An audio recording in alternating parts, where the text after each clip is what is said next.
생각하면 기분 좋고 미소 짓게 만드는 사람이 있습니다. 이런 사람, 기쁨으로 기도하고 싶은 사람이죠. 그런데 생각하면 근심이 되는 사람도 있습니다. 기도하게 만드는 사람입니다. 이제 교회도 그렇습니다. 특별히 좋은 기억으로 남아있고 생각하면 흐뭇한 교회가 있습니다. 바울에게 오늘 본문의 교회, 빌립보 교회가 그런 교회가 됩니다. 빌립보서는 옥중서신이라고 합니다. 바울이 로마에서 감금되어서 빌립보 교회에 보낸 서신이라 하여 옥중서신이라고 합니다. 바울은 빌립보 교회를 생각하면 기쁨이 솟구쳐 올랐습니다. 그래서 오늘 빌립보서 안에는 기쁨이라는 단어가 명사로 6번, 동사로 12번 등장합니다. 사장으로 구성된 빌립보서 안에 같은 단어가 18번이나 나오는 것을 보게 되면 그 기쁨은 만들어내는 형식적인 것은 아니라는 것을 우리가 알게 됩니다. 자, 이런 빌립보 교회를 향한 바울의 인사를 한번 보십시오. 인사 2절입니다. 2절 시작. 하나님 우리 아버지와 주 예수 그리스도로부터 은혜와 평강이 너희에게 있을지어다. 자, 이 말씀에서 우리의 눈을 의심케 하는 단어가 등장합니다. 바로 은혜와 평강이라는 단어입니다. 자, 감옥 안에서 자유가 박탈당한 사람이 감옥 밖에서 자유롭게 살아가는 성도들에게 은혜와 평강을 전하고 있습니다. 말이 안 되는 거죠. 사실은 감옥 바깥에 있는 사람이 감옥 안에 갇힌 사람에게 전해주어야 할 단어가 은혜와 평강인데, 반대로 감옥 안에서 감옥 바깥으로 은혜와 평강을 배달하고 있는 겁니다. 은혜와 평강은 감옥 안에서 어울리지 않는 단어가 됩니다. 감옥 안에는 어떤 단어요? 원통, 복수, 절망, 한숨, 정오, 이런 단어들이 감옥 안에 수북히 쌓여 있습니다.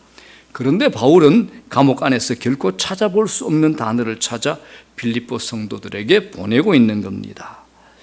자, 사랑하는 여러분, 세상이 많이 어둡습니다. 온 세상을 뒤덮은 전염병의 어둠이 도무지 물러날 기세를 보이지 않고 있는 겁니다. 교회는 고립되고 성도들은 발이 묶여 있습니다. 바로 감옥 안에 바울의 처지와 아주 비슷합니다. 그런데 바울은 두려움과 염려로 가득 찬 감옥의 인생을 살면서 어떻게 자신이 은혜와 평강이라는 멋진 단어를 고백하고 노래하고 있을까요? 우리가 그 비결을 바울에게서 좀 배워야 되겠습니다. 자, 다시 말씀드리는데 이 빌립보서는 옥중서신입니다. 옥중서신이지만 바울이 감옥 안에서 쓴 편지는 아닙니다. 자, 이게 무슨 말일까요? 바울은 분명히 로마 감옥 안에 있었지만 정작 바울은 감옥 안에 있었던 것이 아니라 주 안에 있었다라고 고백을 합니다. 주 안에. 자, 1절을 볼게요. 그리스도 예수의 종 바울과 디모데는 어디 안에서요? 그리스도 예수 안에서 빌립보에 사는 모든 성도와 또한 감독들과 집사들에게 편지하노니라고 합니다. 여러분, 감옥 아닙니까? 예수 그리스도 아닙니까?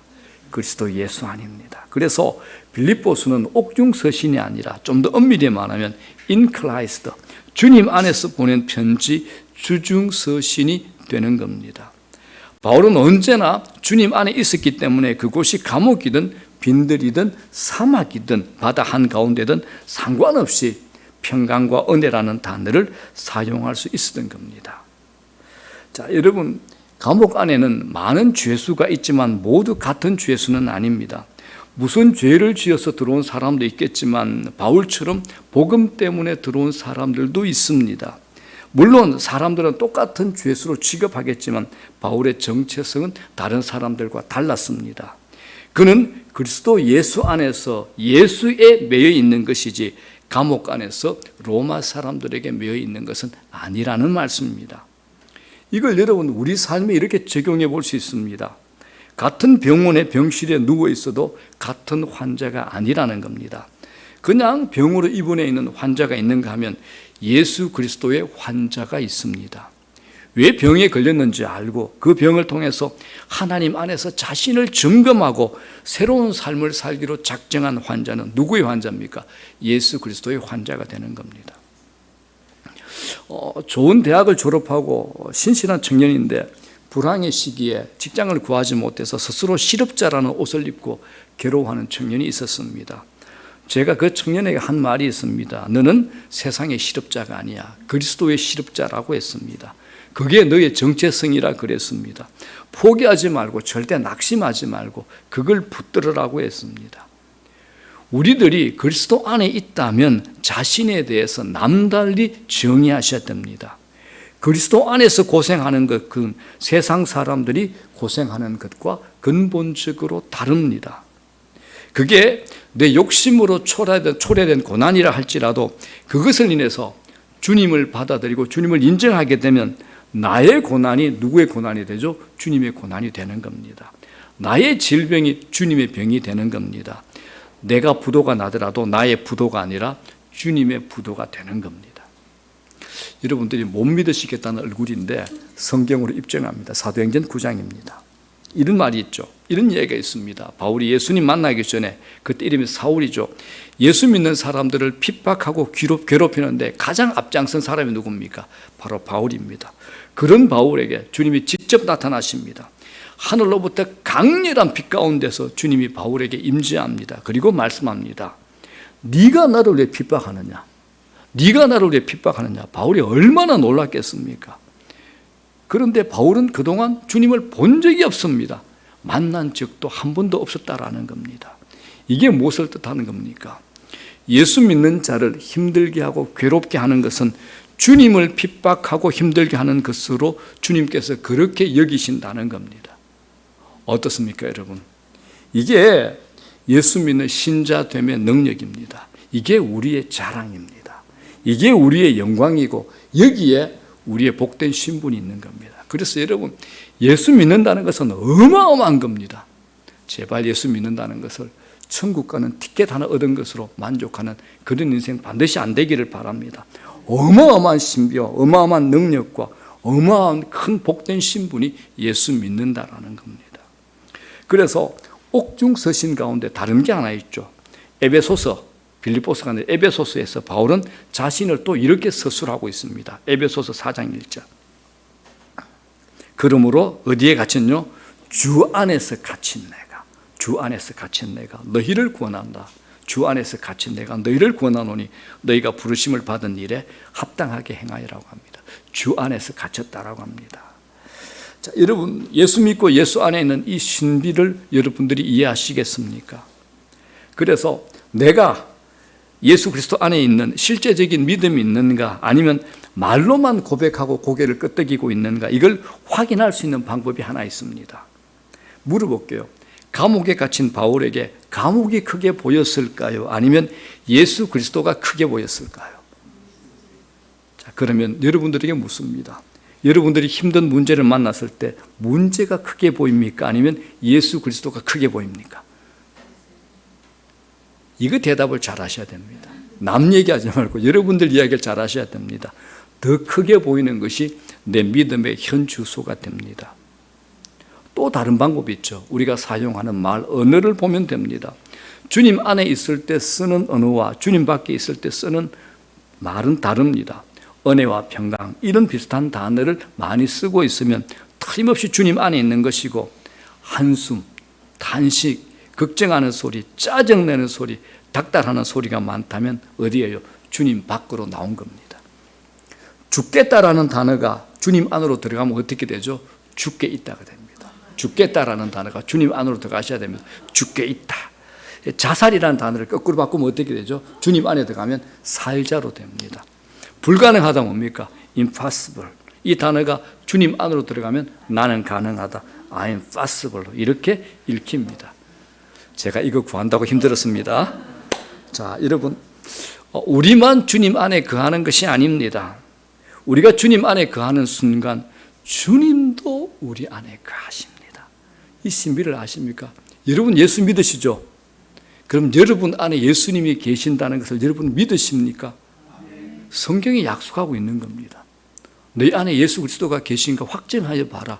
그것을 믿지 못하면 저주받은 자다, 버림받은 자라고 그럽니다. 예수 믿는다는 것은 내 안에 예수님이 계신다는 겁니다, 여러분들. 내가 주님 안에 거하는 동시에 주님이 내 안에 계실 때 어떤 일이 생깁니까? 요한복음 15장 4절에 주님께서 친히 이렇게 말씀하셨습니다. 다 같이 시작. 그가 내 안에 내가 그 안에 거하면 사람은 열매를 많이 맺나니 나를 떠나서는 너희가 아무것도 할 수 없습니다. 주님으로부터 발생하는 풍성하고 부유한 열매 맺는 삶을 살 수 있다라는 겁니다. 이런 복된 인생 되기를 주의 이름으로 축원합니다. 자, 두 번째입니다. 바울의 인생을 설명할 수 있는 또 다른 표현은 전제라는 표현입니다. 전제. 자, 2장 17절을 보겠습니다. 다 같이 시작. 만일 너희 믿음의 재물과 섬김 위에 내가 나를 전제로 드릴지라도 나는 기뻐하고 너희 무리와 함께 기뻐하리니. 이 말이죠. 여러분의 믿음과 죄사와 예배 위에 나의 피를 퍼붓는 일이 있을지라도 나는 기뻐하고 여러분과 함께 기뻐하겠습니다. 이 뜻입니다. 자, 여러분들이 성경을 읽을 때 이제 구약 성경을 시작하죠. 창세기는 재밌습니다. 출애굽기 나오면 이제 앞부분은 재밌는데 뒤에 성막이 나오면 약간 짜증이 납니다. 그죠? 뭐 규빗이 나오고 뭐 이상한 실 이름 나옵니다. 그러다가 이제 레위기에 들어서면 딱 숨이 꽉 막힙니다. 막 알아들을 수 없는 뭐 제사들이 막 등장하니까 이게 뭐지? 이제 폭발해 버리고 책을 덮어버립니다. 그래서 제가 구약 시대 제사를 간략하게 설명드려야 오늘 본문도 이해할 수 있을 것 같아서 제가 압축해서 설명해 드리겠습니다. 자, 구약시대 사람들은 제물을 하나님께 바쳐서 제사를 드렸습니다. 그것이 구약시대 예배라 그럽니다. 구약시대 예배는 제물을 하나님께 바쳐서 제사 드렸죠. 그래서 구약시대 제사는 드리는 목적에 따라 5종류의 제사로 이렇게 이제 분류가 됐습니다. 제가 이 도표를 여러분들에게 드리면 좋겠는데 프린트해서 드려봤자 가지고 갈 땐 가져가는데 절대 안 본다는 걸 제가 알고 있기 때문에 제가 안 드리고 있는 겁니다. 자, 5가지 제사. 번제, 그다음에 뭐죠? 소제, 화목제, 속죄제, 속건제. 이제 레위기의 제사가 나오죠. 그죠? 번제가 뭡니까? 하나님께 철저한 의탁, 헌신을 목적으로 하는 예배를 번제라 그럽니다. 소제가 뭡니까? 충성과 봉사를 드릴 때 이걸 뜻하는 예배가 이제 소제입니다. 화목제는 뭡니까? 하나님께 감사하는 것 혹은 서원할 때 하나님께 친밀한 교제로 드린 예배를 이제 화목제라 그럽니다. 속죄제는 말 그대로 속죄받기 위하여 드리는 제사. 이제 마지막 속건제는 물질적인 범죄에 대한 죄속함을 받는 예배를 이렇게 속건제라 그럽니다. 소리나 한번 읽어볼까요? 다 같이 시작. 번제, 소제, 화목제, 속죄제, 속건제 이 5가지입니다. 자, 그런데 이 제사를 이제 하나님께 드릴 때 어떤 방법, 어떤 형태로 드리냐에 따라서 4가지로 다시 분류가 됩니다. 4가지로. 그렇죠? 이렇게 4가지입니다. 첫 번째 뭡니까? 화제. 말 그대로 불로 태우는 것. 하나님께 바쳐드리는 제물을 불에 태워서 드리는 겁니다. 이게 불화자죠. Offering by fire. 그 다음에 거제, 들것자입니다. 들것자. 하나님께 바쳐드리는 제물을 하늘로 들어 올렸다가 제단에 내려놓아서 하나님께 바쳐드리는 거. 이걸 거제라 그럽니다. Heave offering. 또 세 번째 요제, 흔드는 겁니다. Wave offering. 하나님께 바쳐드리는 제물을 들어가지고 상하 혹은 좌우로 제물을 흔들어서 바쳐드리는 거. 이걸 요제라 그럽니다. 마지막에 이제 전제, 오늘 본문에 나오는 전제입니다. 이건 피나 포도주, 기름처럼 액체죠. 액체를 제물로 하나님께 부어드리는 제사, 이걸 전제라고 합니다. 이게 전자가 부을 전자입니다. 드링크 오프링. 이제 이해가 쉽죠. 한국말로 번역해 놓으니까 화제는 말 그대로 불로 태우는 거, 거제는 들어 올리는 거, 그 다음에 요제는 흔드는 거, 그 다음에 전제는 액체를 제물로 하나님께 드리는 제사가 됩니다. 자, 빌립보서 2장 17절 다시 봅니다. 전제가 나오죠. 시작. 만일 너희 믿음의 제물과 섬김 위에 내가 나를 전제로 드릴지라도 나는 기뻐하고 너희 무리와 함께 기뻐하리니. 바울은 자기 자신을 뭐로 인식하고 있죠? 전제로 인식하고 있는 겁니다. 전제로 제사를 드리는 게 뭡니까? 피나 포도주, 기름같이 액체로 부어드리는 겁니다. 자, 여러분, 액체를 그릇에 넣어서 부으면 우리 눈으로 볼 수 있습니다. 액체를 따르면 따르는 만큼 그 그릇 속의 공간은 점점 더 비워지는 겁니다. 지금 바울은 자기 인생을 액체를 붓는 전제로 여기고 자기 인생을 눈으로 보고 있는 겁니다. 내 인생을 내가 이만큼 쏟아 부었구나, 그릇 안이 비어가고 있구나, 이렇게 바울은 자기 인생을 자기가 들여다보고 있는 겁니다. 자, 그런데 전제라는 이 표현을 바울이 2차로 다시 로마 감옥에 수감되어 순교 직전에 기록한 마지막 편지가 디모데후서인데, 디모데후서에 바울은 이렇게 표현합니다. 전제를 4장 6절 시작. 전제와 같이 내가 벌써 부어지고 나의 떠날 시각이 가까웠도다. 그렇죠. 내 인생을 이렇게 쏟아 부었는데 이제는 그릇 안이 텅텅 다 비워버렸구나. 전제와 같이 내가 벌써 다 부어져서 이제 내가 이 세상을 떠날 때가 되었구나. 이 고백입니다. 이걸 계기로 이제 사도 바울은 순교합니다. 여러분, 마지막까지 바울은 자기 인생을 전제로 인식한 겁니다. 이걸 요즘 시계로 표현한다고 하면 바울은 인생을 시계의 바늘이 보이는 아날로그나 숫자라면 표현되는 디지털이 아니라 모래시계로 자기 인생을 인식한 겁니다. 아날로그 시계 알잖아요. 바늘이 있는 시계입니다. 초침, 분침, 시침이 이 세 개의 바늘이 시계의 판 위를 무한 반복해서 회전하는 것이 아날로그 시계죠. 디지털 시계는 숫자로 나오는 시계입니다. 0부터 59까지 숫자가 무한 반복하고 그렇게 드러납니다. 그런데 아날로그 시계든 디지털 시계든 그 시계를 보면 오는 시간만 계속해서 나타납니다. 지나간 시간은 나타나지 않습니다. 그런데 아날로그나 디지털 시계를 보고는 바울처럼 내 인생이 전제처럼 다 부어졌네라는 말을 할 수가 없습니다. 그 말이 나오지 않습니다. 왜냐? 이 시계는 오는 시간만 계속 1초 1초 나타나기 때문에 마치 자신이 천년 만년 영원토록 살 것처럼 느끼고 사는 겁니다.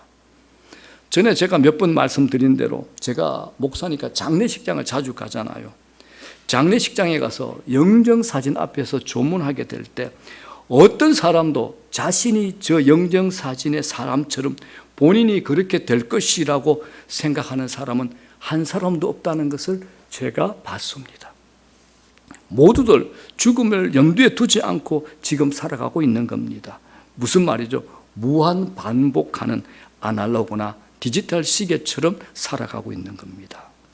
자, 그런데 모래시계는 형태부터 다릅니다. 모래시계는 삼각형의 유리병이 역방향으로 서로 맞물려 있습니다. 윗 유리병에는 모래가 가득 차 있죠. 이건 한 인간이 태어나는 순간입니다. 태어나는 순간부터 그 모래시계 위에 있는 모래가 아래로 떨어지기 시작합니다. 모래시계의 특성이 뭡니까? 떨어진 시간의 빈 공간을 눈으로 확인할 수 있다는 겁니다. 저는 제 인생 모래시계가 제 눈에 보입니다. 제 인생 모래시계 윗 유리병은 제가 살아온 60년만큼 비어져 있습니다. 그 시간은 절대 채워지지 않습니다. 채울 수가 없게 되는 겁니다. 여러분, 모래시계 시간이 얼마나 빨리 떨어지는지 아십니까? 모세가 세월이 얼마나 빨리 날아가는지 이렇게 고백을 합니다. 시편 90편 10절 시작. 우리의 연수가 70이요 강건하면 80이라도 신속히 가니 우리가 날아가나이다. 신속히 가니 우리가 날아가나이다.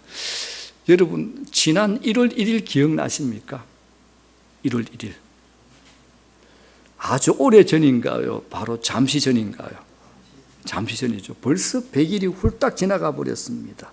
새가 날아가는 속도로 지금 시간이 떨어지는 겁니다. 자, 그런데 우리가 여기서 엄중히 생각해 봐야 할 것은 우리의 윗 유리병에 도대체 하루가 남았는지 한 달이 남았는지 10년이 남았는지 알 수 없다는 사실입니다. 그래서 그리스의 극작가 소포클레스가 한 말이 있죠. 우리가 잘 사용하는 말이 있잖아요. 그대가 헛되이 보낸 오늘은 어제 죽은 사람이 그토록 살기를 열망했던 내일이다라는 이야기, 우리가 익숙하게 사용하는 말이잖아요. 어제 죽은 사람이 그렇게 살기를 열망했던 날이 노력하지 아니한 나한테 오늘 그저 공짜로 주어진 겁니다. 그렇다면 우리가 살아가면서 인생의 봄날만 기뻐할 것이 아니라 겨울에도 폭설에도 폭풍 후에도 내가 그리스도인으로 주님의 말씀을 따라 이 세상과 누군가에게 도움이 되면서 살아가야 되지 않겠습니까? 바울이 이걸 두고 자기 인생을 전제라고 비유한 겁니다. 이걸 두고 바울이 자기 인생을 전제라고 비유한 겁니다. 사랑하는 여러분, 매일매일 하루하루가 우리에게 주어지는데 인생이 모래시계라는 것을 알지 못하고 욕망으로 우리가 하루하루를 써버린다면 그런 인생을 주님이 뭐라 하시겠습니까? 하고 싶은 것 다 하고 호요식하기만 하고 바라고 사는 그런 인생, 다른 사람을 살리지도 못하고 유익한 영향을 주지 못하는 인생은 이 세상에 쓰레기만 배출하는 인생에 지나지 않을 겁니다. 제가 여러분들에게 묻고 싶습니다. 여러분이 이 땅에 태어나신 이래로 오늘까지 얼마나 많은 물을 마셨습니까? 그런데 그 물이 다 어디 갔을까요? 고상한 척 할 거 없죠. 소변으로 다 버린 겁니다. 그렇죠. 다 버린 겁니다. 그동안 맛있는 음식 많이 드셨죠? 얼마나 많이 드셨습니까? 어디 갔습니까? 화장실에서 다 버리신 겁니다. 어떤 분은 옷은 없다고 하는데 정말 그럴까요? 평생에 버린 옷은 얼마나 많을까요? 평생에 버린 신발, 구두는 또 얼마나 많을까요? 그래서 우리가 하나님의 백성으로 세상과 다른 사람들을 살려내는 유익을 끼치지 못한다면 세상에 쓰레기만 남기며 오염시키다 끝내는 인생이 될 겁니다. 주님께서 그런 인생을 기뻐하시지 않을 것은 두말할 나위가 없다라는 겁니다. 자, 시편 62편 9절을 보겠습니다. 다 같이 시작. 아, 슬프도다. 사람은 입김이며 인생도 속임수이니 저울에 달면 그들은 입김보다 가벼우리도다. 이런 말입니다. 신분이 낮은 사람도 입김에 지나지 아니하고 신분이 높은 사람도 나는 신분이 높기 때문에 너보다 인생은 훨씬 더 무거울 거야 라고 하는 것은 속임수다, 거짓말이라는 겁니다. 그들을 모두 다 저울에 올려놓아도 입김보다 가벼울 것이다 라고 성경은 우리에 대해서 이렇게 설명을 하는 겁니다. 자, 오늘날 전 세계 인구가 72억이라고 합니다. 그런데 72억 전부에게 어느 날 몇 시, 몇 분, 몇 초에 다 똑같이 하늘을 향해서 후 하고 입김을 내뿜으라고 이제 명령을 했다고 칩시다. 그래서 전 세계 모든 사람들이 동시에 후 하고 입김을 내뿜었습니다. 여러분, 그게 있을까요? 없을까요? 금방 사라지죠. 흔적도 없습니다. 무슨 말이냐? 성경이 이걸 얘기합니다. 너희들이 그런 입김을 가진 그런 인생에 불과하다라는 것을 성경이 우리에게 얘기하고 있는 겁니다. 자, 여러분, 그렇다면 유일하게 하나님으로부터 내 마음에 합한 자라는 칭찬을 받은 다윗을 한번 들여다보겠습니다. 다윗의 인생 전체의 내용을 알고 싶으면 그의 유언을 보면 이제 짐작할 수 있죠. 열왕기상 2장에 다윗은 아들 솔로몬에게 이런 유언을 남깁니다. 자, 1절 2절입니다. 시작. 다윗이 죽을 날이 임박하며 그의 아들 솔로몬에게 명령하여 이르되 내가 이제 세상 모든 사람이 가는 길로 가게 되었노니 너는 힘써 대장부가 되고. 다윗도 자기 인생이 모래시계처럼 시간이 전제처럼 다 부어진다는 것을 알고 있었습니다. 떠날 때가 된 것을 스스로 알게 된 거죠. 그래서 떠날 준비를 하고 살아생전에 아들에게 왕위를 넘겨줍니다. 그리고 그 아들에게 이런 얘기합니다. 내가 이제 세상 모든 사람들이 가는 길로 가게 되었다. 그런데 이 말은 세상 사람들이 가는 죽음의 길, 공동묘지를 뜻하는 게 아닙니다. 바로 이 뜻을 함축하고 있습니다. 우리가 찬양한 시편 23편 6절입니다. 다윗이 이런 고백을 하죠. 다 같이 시작. 내 평생에 선하심과 인자하심이 반드시 나를 따르리니 내가 여호와의 집에 영원히 살리로다. 다윗은 지금 세상을 떠나는데 가야 하는 그곳을 알고 있었던 겁니다. 바로 주님의 집으로 돌아가 영원히 사는 겁니다. 그래서 다윗은 그 집을 향하여 가는 그 한 걸음 한 걸음을 매일매일 하루하루 매 시간 알차게 살았던 겁니다. 주님과 동행하면서. 다윗의 그 인생 얘기가 어디에 있습니까? 사무엘상, 사무엘하에 그대로 남아 있습니다. 그런데 여러분, 사무엘상, 사무엘하는 성경 속에 포함되어 있는 하나님의 말씀입니다. 그러나 다윗이라는 한 인간의 입장에서 보면 하나님을 믿으면서 자기 인생을 살아낸 인생 이야기책이 바로 사무엘상, 사무엘하가 됩니다. 하나님을 향해서 매일매일 살았던 다윗의 그 기록이 사무엘상하라는 겁니다. 여러분, 우리도 그렇게 우리 자신의 인생 얘기를 남겨야 되지 않겠습니까? 누구처럼요? 다윗처럼. 누구처럼요? 바울처럼요. 여러분, 전제의 인생을 살아야 하는 우리는 반드시 어제를 떠나셔야 됩니다.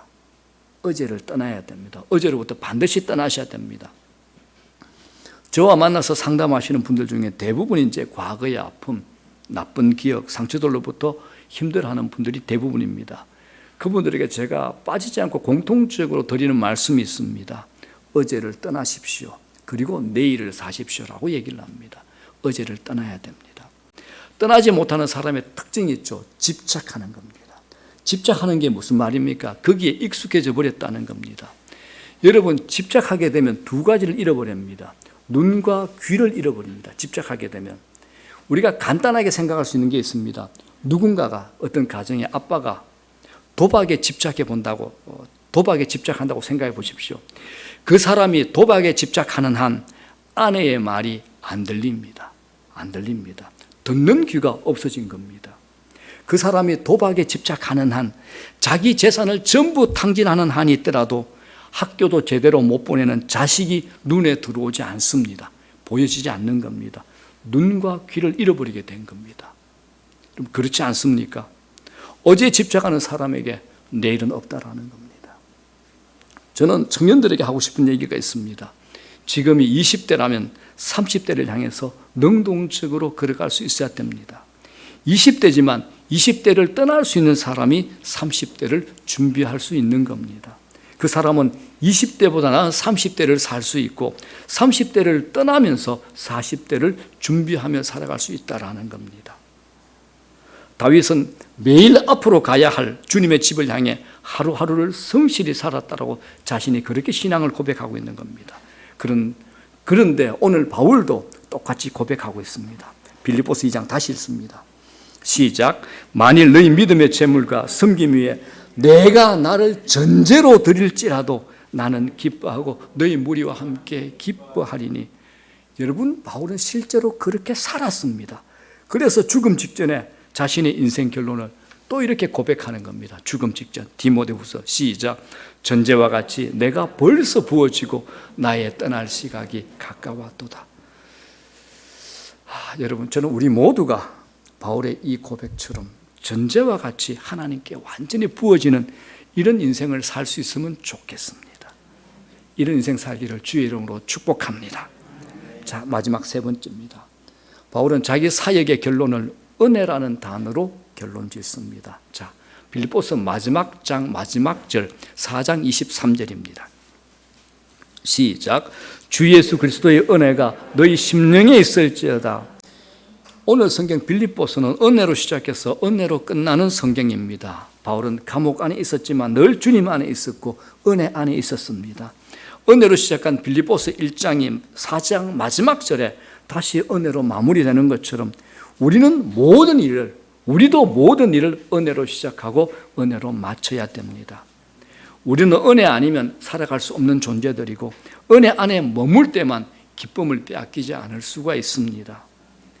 여러분, 우리가 매일 마주치는 삶은 녹록지 않습니다. 예배에서 은혜 받아도 저 문을 열고 나가는 순간 우리를 집어삼킬 것 같은 현실이 우리를 기다리고 있습니다. 자, 그럼에도 바울의 놀라운 고백을 보십시오. 6절입니다. 시작. 너희 안에서 착한 일을 시작하시니가 그리스도 예수의 날까지 이루실 줄을 우리는 확신하노라. 바울이 이렇게 고백하죠. 너 안에서 착한 일을 시작하신 예수 그리스도께서 친히 그 일을 다 이루실 줄로 확신한다라고 사도 바울은 자신 있게 고백하는 겁니다. 내가 예상치 못했던 일들이 일어나고 내가 계획했던 것이 멈춰지고 어떻게 해야 할지 막막한 상황에 놓여 있을지라도 믿음을 가진 사람은 압니다. 내 안에 착한 일을 시작하신 그리스도께서 그 일을 반드시 이루실 것을 알고 믿는다는 겁니다. 바울이 이걸 경험했습니다. 바울의 계획이 뭡니까? 자유롭게 전 세계를 다니면서 복음을 전하는 것이었습니다. 그런데 하나님의 계획은 뭡니까? 바울이 감옥 안에 있는 것이었습니다. 바울의 생각과 정반대의 상황으로 바뀌어버린 겁니다. 바울은 갇혀 있었는데 내가 알지 못하고 가만히 있어도 하나님은 일하신다. 내가 멈춰 있다고 해서 이루어지지 않는 것이 아니라 한치의 오차도 없이 이루어지고 있다. 바울이 이걸 경험하게 됐습니다. 하나님의 일하심의 실제를 바울은 자기 눈으로 직접 보게 된 겁니다. 그게 뭐냐? 감옥 안에서 복음이 전해진 겁니다. 감옥에 들어가면 복음을 전할 수 없다고 생각했는데 감옥 안에서 바울은 가장 많은 일을 하게 됩니다. 감옥에 있는 바울에게 아침부터 밤까지 2명씩 짝지어 보초가 왔습니다. 바울의 눈에 어떻게 보였을까요? 아, 저 친구들이 내게 제자 훈련 받으러 왔다. 이것처럼 이렇게 보였던 겁니다. 당시에 로마 군인들은 노예가 아닙니다. 로마 시민권을 가진 사람들입니다. 그래서 바울이 로마 시민들에게 복음을 전하게 된 겁니다. 바울은 로마 황제의 시위대들, 그리고 감옥을 청소하는 사람들, 음식을 만들고 나르는 사람들, 허드렛 일을 하면서 감옥을 돌보는 사람들에게 복음을 전할 수 있었던 겁니다. 바울은 가만히 앉아 있는데 그들이 찾아와서 제자 훈련을 받도록 하나님이 그렇게 만들어 준 겁니다. 이걸 통해서 우리가 알 수 있습니다. 사람의 눈에 보기에는 돌아가는 듯하게 보이고 실패한 듯이 보이고 멈추어 있는 듯 보이지만 지나가 보면 그 길이 가장 빠른 길이었다는 것을 우리가 알게 되더라는 겁니다. 그걸 여러분 은혜라는 말 외에는 어떻게 제가 설명할 단어가 떠오르지 않습니다. 그걸 은혜라 그럽니다. 은혜입니다. 여러분, 우리가 세운 계획이 빗나갈 수 있습니다. 사람이기 때문에 실패할 수 있습니다. 사람에게 실수할 수 있지만 하나님은 실수투성이 나를 아시고 방책을 세워두셨습니다. 그걸 뭐라 그럽니까? 은혜라 그럽니다. 은혜를 가지셔야 됩니다. 은혜를 아셔야 됩니다. 은혜를 여러분들이 경험하셔야지 믿고 기대할 수 있는 겁니다. 우리는 은혜 안에 있는 자들입니다. 여러분, 이 영광, 이 신비, 이 복된 신분을 아시라는 겁니다. 자, 말씀 정리합니다. 아무리 어렵고 힘든 순간이 와도 너무 빨리 끝이라고 말하지 마십시오. 인생의 결론은 내 몫이 아니죠. 우리 인생의 결론 우리 몫 아닙니다. 역사의 알파와 오메가는 누굽니까? 오직 예수 그리스도이십니다. 우리 인생에도 끝은 누가 쥐고 있습니까? 하나님이 쥐고 계십니다. 하나님이. 우리 삶 언제든지 역전할 수 있습니다. 역전될 수 있습니다.